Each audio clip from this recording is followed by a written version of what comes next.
Welcome, everybody, to WWE 2K16, My Career, Episode 3 on Get Some Games. I'm just going to get right into it. I've got a NXT title match tonight against Kevin Owens. But tonight, I want to talk about Seth Rollins' injury and what that means for the WWE and its near future. And right now, actually, it's current. What's happening right now with WWE because of Seth Rollins' injury. He tore his ACL and MCL, at least from what I've heard, and that's going to set him back 6 to 9 months. So that's a long time, and that's a bad injury to have. It's possible that even when he does come back, he's not going to be the same. He could be okay, recover to 100%, and it'll be like it never happened. But there is a small possibility that he won't be as agile and quick as before. But not going to think negatively and just hope that that does not happen, of course. I do hope that they don't rush it and just let him recover all the way. Do not pull a Daniel Bryan situation where he comes back too early and maybe aggravates it, and now Daniel Bryan might be done forever. He might have had a career-ending injury. Again, that's Daniel Bryan's is in his neck. It's a little different, but still, with someone that wrestles like Seth Rollins, you do not want to have leg injuries, and especially your ACL or your MCL. It's a big, big issue. But what does this mean for the WWE? Seth Rollins is the top heel in the company right now. He's WWE World Heavyweight Champion. He had his big match coming up with Roman Reigns, and that's now all gone. So it sounds like the plan is that they're going to have a tournament at Survivor Series. Maybe they start with the opening rounds on Raw. We have a couple Raws left before Survivor Series, so it's possible that they're going to start there and then maybe have the semifinals and the finals at Survivor Series, or they might just do the whole thing at Survivor Series. We're not too sure. There hasn't been any shows since this injury. There was a SmackDown since we heard it, but of course they record SmackDowns on Tuesdays, and this happened on Thursday. Or it happened on Wednesday, but the news broke on Thursday. So, no really updates on what's going to happen there. We'll see how they cover it this Monday on Raw. Okay, so what everyone's first thought is, of course, is that they're instantly going to give the belt to Roman Reigns. That's what a lot of people on the internet don't want. A lot of people do want it, though. Everyone at least collectively can agree that he deserves it now more than his first initial push, where it looked like he won the Royal Rumble and it looked like he was going to be guaranteed to beat Brock Lesnar at WrestleMania. And then, of course, things changed and Seth Rollins cashed in, but still Roman Reigns has definitely been the main guy that they're giving the giant push to out of all the young guys. Despite giving Rollins the title, it looks like, of course, Roman Reigns is going to be built up to be the next top babyface of the company for who knows how long. So, of course, everyone thinks that Reigns is going to be getting the title. But still, the WWE has just not built up enough people to survive like this. John Cena's out till December, at least maybe. Who knows if that's going to change now. Brock Lesnar is out for a while. Of course, he's always been a part-timer. You just can't rely on your part-timer so much. Over the past 2, 3, or even longer amount of years, they've just relied on big names and part-timers that have been established for over 10 years. And now they're pretty much forced to have new, younger guys, or even if they're not that young anymore, like Finn Balor. He's young in WWE sense because he hasn't been around very long, but he's 35, which isn't really that young for a wrestler or a WWE superstar. But Seth Rollins it looked like a young guy, where they're building him up, obviously, to be the top heel, as he has been. But now they're going to have to try, hopefully, they rely on people like Kevin Owens, that I'm tearing up in the ring right now, and maybe call up 1 or 2 more NXT guys before they were supposed to, or before they wanted to maybe help bring that up. Like maybe bring up Finn Balor, or who knows, maybe Apollo Crews. They brought up Tyler Breeze recently, so we can see what they're going to be doing with him. And then they can push guys that have desperately needed it for a while. Like they could maybe finally get behind Cesaro, maybe Dolph Ziggler, Ryback, Like I said, Kevin Owens again. Kevin Owens is like my favorite thing in WWE right now. He's already Intercontinental Champion, so they definitely believe in him and know that he can do big things. He already has a title on him, and he hasn't even been around for a year yet. So that's great. And to be honest, I know this is an unpopular opinion on the internet at least, but I don't mind Roman Reigns really. Do I think he deserves a title? No, but I think whining and complaining over him getting the title isn't really, that's a little overboard. He puts on fantastic matches now. A little bit he gets carried by other people in the ring with him, but he has a fun moveset. Of course, he's not the best technical wrestler ever, or even close, obviously. But he does have a fun moveset. The same 5 to 6 moves that he does, they're at least fun, like the drive-by, the Superman punch, the spear, all of his crazy uppercuts and things like that. It's a fun thing to watch despite him doing the same things over and over. Not as bad as Cena, but of course, I'm a fan of Reigns. I don't hate him, or I don't love him, but I definitely don't dislike him. I'm a fan.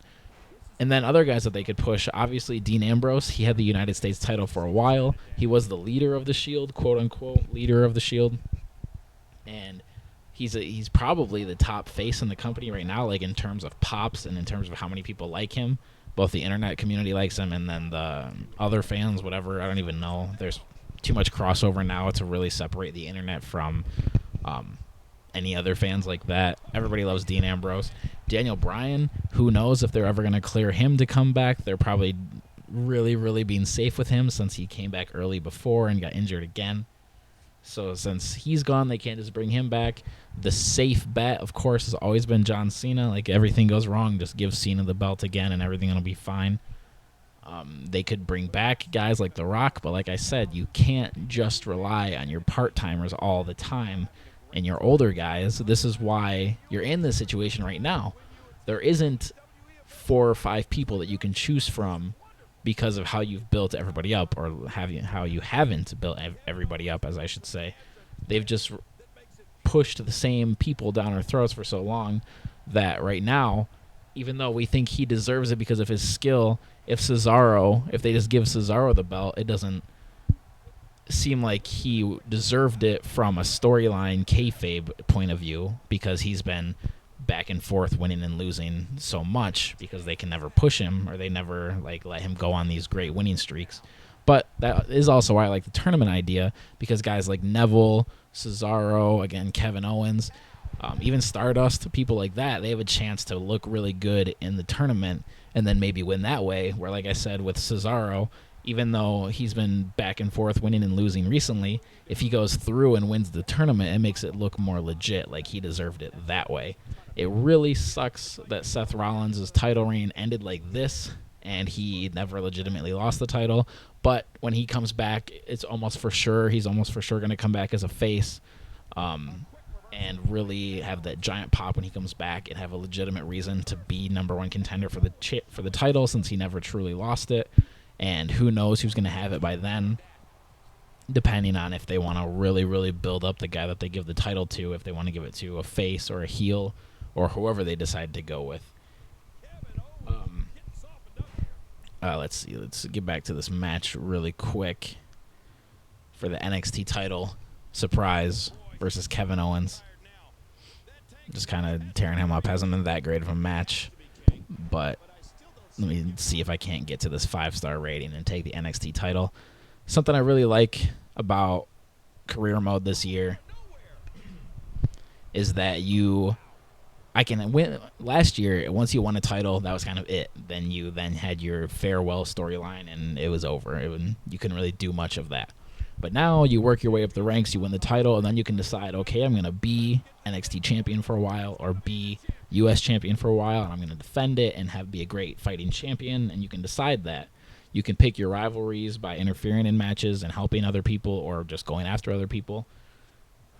Or I could say, okay, now I won the NXT title, I want to get moved up to the main roster, and I want to go after the U.S. title, and I want to have a great mid-card run. Or I can just get pushed to the moon right away and go for the WWE World Heavyweight title, or I can even become allies with someone and build my relationship with them and then challenge for the tag team title and then just be a tag team competitor my entire career.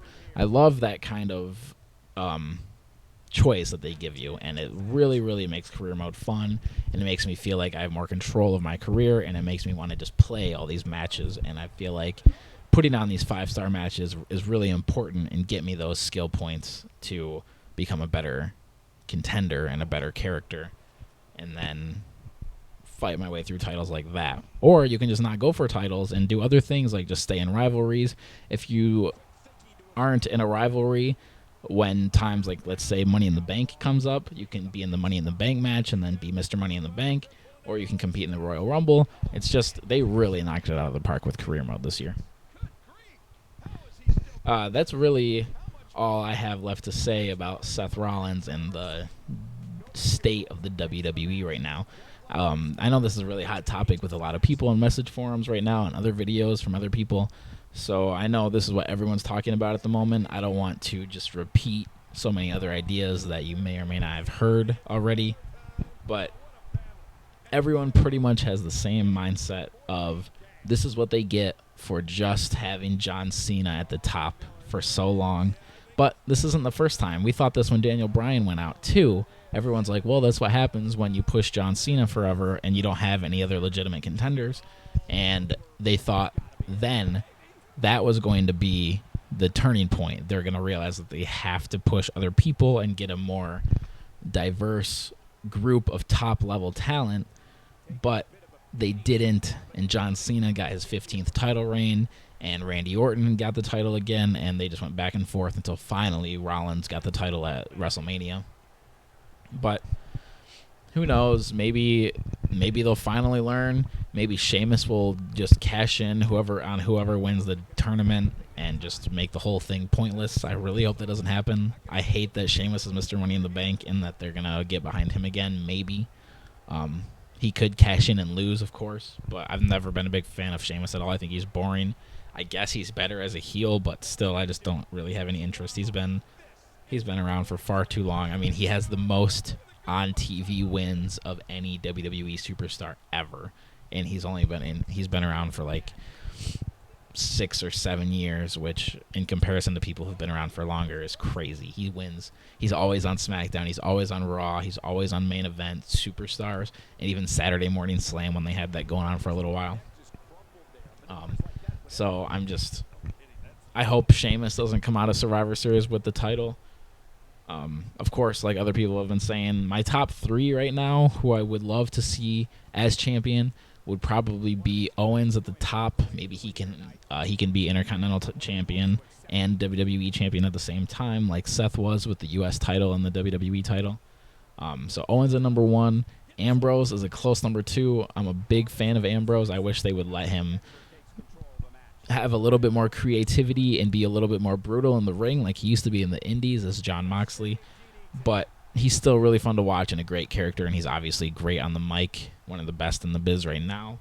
And then number 3, it's a little tougher. I would like to go Cesaro, but it's almost a certain thing that they're not going to give it to him for one reason or another. Vince said on Stone Cold's podcast earlier this year that he doesn't have that it factor, and he thinks that no matter how big of pops he gets or no matter how over he is with the fans, Vince just doesn't seem like he's ever going to be convinced with Cesaro. Even though he's NXT champion, I would love to see Finn Balor come up and get the title. I think, sure, that might be pushed to the moon like people say Roman Reigns was pushed to the moon, but people like Owens and Balor, they've been around for so long just busting their ass in the indies. And even though if you put the title on them within their first year, it might seem like a mega push, but guys like that seem like they deserve it more than someone who hasn't put the dedication in. Like, Balor and Owens have been around for longer than a decade, just not in WWE, and they have the skills. It's obvious that they have the in-ring ability and they have the mic ability. I think Owens has a better presence on the mic than Balor, but that's not that big a dig at Balor. It's just Owens is better on the mic than almost anybody right now. I love how he talks in the ring, and he always carries his same character and his same demeanor no matter what he's doing, whether he's commentary or in interviews. mid-match with like his match with New Day where he was on New Day's team. He just keeps that character going, and it's a great character to have, and it's just he's great all around. I love Owens, if you can't tell by now. So now that's pretty much all I have to say on it. Hopefully, in the end, whatever they decide, it'll be great, and we won't have to just drag along for the next 6 to 9 months until Rollins comes back. Maybe he makes a surprise return at Royal Rumble 2017 if they want to hold him out that long. But it just sucks that all the plans that they had, maybe he had a match against Triple H coming at WrestleMania. Maybe he was going to break CM Punk's current record, or modern record, I should say, of longest title reign. It's just really, really sucks to see this happen to someone that is pretty much universally liked. Obviously, he's a heel on the show, and people boo him, but his title reign hasn't been the best because he's had a lot of filler. Like everyone knows that Kane's not going to beat him for the title and all that stuff, and the first 75% of his reign was just him hiding behind J&J security, and they just could have done it so much better. But it sucks that it was finally getting good and he was finally coming into his own just for this to happen at a stupid house show that didn't matter, in a match that didn't matter. So maybe they'll learn something from this, and maybe they won't have house shows as much. I'm sure they will because it draws in a ton of money, but hopefully they're just more careful, even though I know this is just the business and how it works and people get injured. And we just have to deal with it and move on. Hopefully Seth comes back 100% and they don't give up on him and they put him right back to where he was. Maybe not give him the title again right away, but hopefully it's not a situation like Ziggler where he was getting a great push and then he got injured, so then they just buried him, and now Ziggler is probably unrecoverable. So, all right. Let me just finish up this match really quick. This very important match against Kevin Owens has gone on a little bit longer than I wanted to. I was hoping I could finish it in the same amount of time that I had to talk about Seth Rollins for, but I've pretty much covered all areas that I can think of at the moment. Let's see, I'm about to hit him with that curve stomp. Unfortunately, I hate every time I turn on this game now since seeing Rollins get injured, and he's like one of the first people that you see. And there you go. Put Owens away with the 1, 2, 3. Surprise is your new NXT champion. And I think I'm going to just hang up the NXT title already and just go straight to the main roster, challenge for the Intercontinental title or the US title. We'll see how that goes. Maybe I might stick around at NXT for a little bit, get one good title defense in. I would like... I know earlier I was talking about the great amount of variety you can do, but it'd be cool... I don't know, I guess you could do it if you had a little bit of imagination and try to set up yourself for a losing storyline and lose the title. But I think because as soon as you challenge for another title, you lose your current one. So it's kind of anticlimactic. But I'll probably just go up to the main roster now just to mix it up, get some authority in there. I hope they let me be heel without being aligned with the authority. That would be nice because I really don't want to be with them, but I want to continue being a heel as I am now. But we'll see. And if you want to find out all that stuff and continue on Surprise's journey to be the greatest WWE superstar of all time, and for more WWE talk from the real life product and any more of my thoughts on that, please subscribe right here on Get Some Games. And of course, check out our Twitter. Follow us on Twitter to get updates on whatever I'm doing. Anytime me or my partner Ben upload anything, or whenever we're going to live stream or put up our weekly podcast, anything like that. Of course, twitter.com/getsome_games to get all of our updates as soon as they happen. So until next time, thank you very much, and I'm out.